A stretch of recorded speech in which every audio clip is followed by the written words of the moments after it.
Here with me in the studio to talk a little bit more about the sorts of information that's online, the sorts of chatter on social media.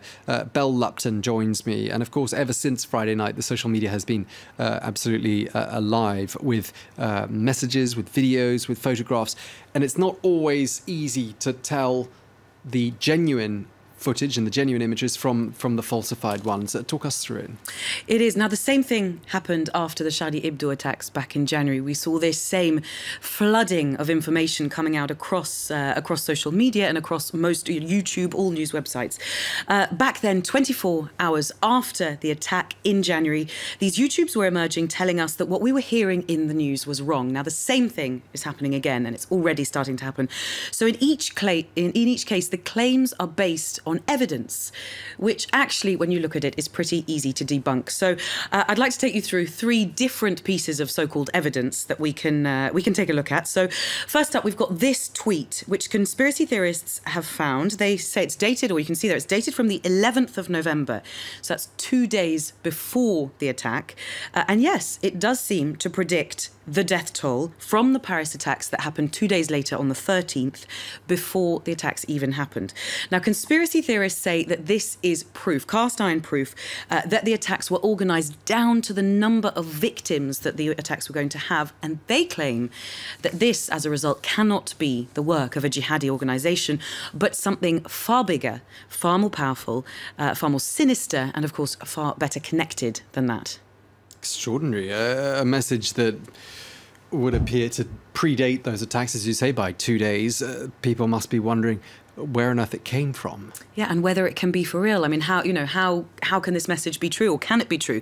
What you don't see in that tweet is where, of course, this source is. Now, PZ Feed eBooks, which is the Twitter source here, it's an account that takes real tweets from media outlets and uses an automated system to essentially scramble up those tweets and then regurgitate different piecemeal tweets that will essentially spread false news. That's what they're trying to do. So they create their own tweets from existing news outlet tweets.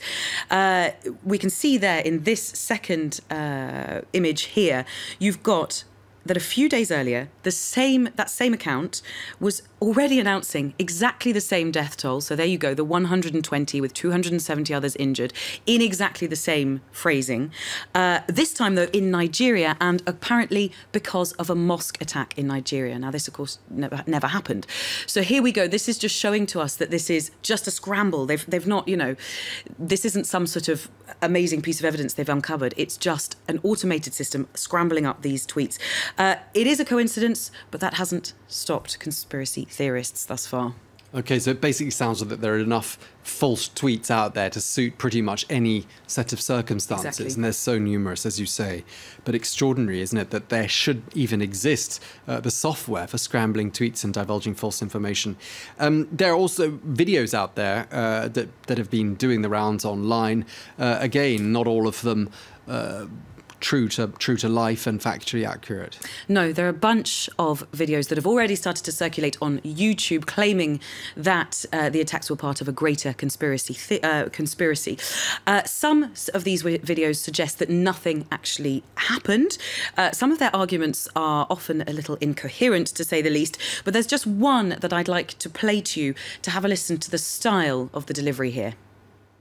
Of last night's events in the French capital, Charlie Hebdo's chronicler, Patrick Pilou, reveals to a popular news radio that Paris hospitals and several disaster response units were warned by authorities earlier in the morning and told to prepare for a multiple terror attack exercise.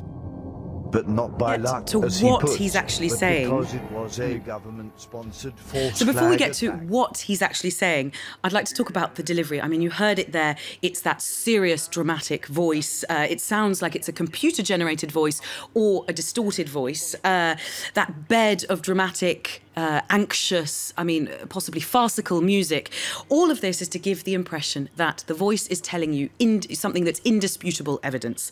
But in reality, of course, that is not the case. So now to talk about what he's actually saying. He says there, he quotes a guest on a French radio station who explains that, as luck would have it, French ambulance services performed a drill on the very morning of the Paris attacks for a multi-location attack. Now, we know that already.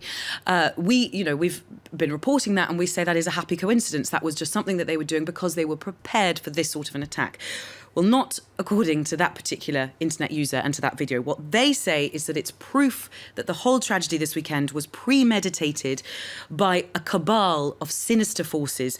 How else, they ask, would the ambulance services have known to rehearse that kind of a situation? Okay, but people must be asking, why have conspiracy theories surrounding a tragedy? What's behind all of this? When we look at these conspiracy theories, they're always the same. They're always either YouTube channels and websites, mostly in the US, but some obviously now in France as well. And they have one objective, which is to show that media outlets like ours are lying, essentially, to the public. Now, behind that notion is an idea that the world is controlled by a powerful and secret lobby. So it could be the Jews. They sometimes say it could be the Freemasons. The Illuminati. The Illuminati, exactly. The CIA. You name it. Whatever theory you want to come up with, there are hundreds of them.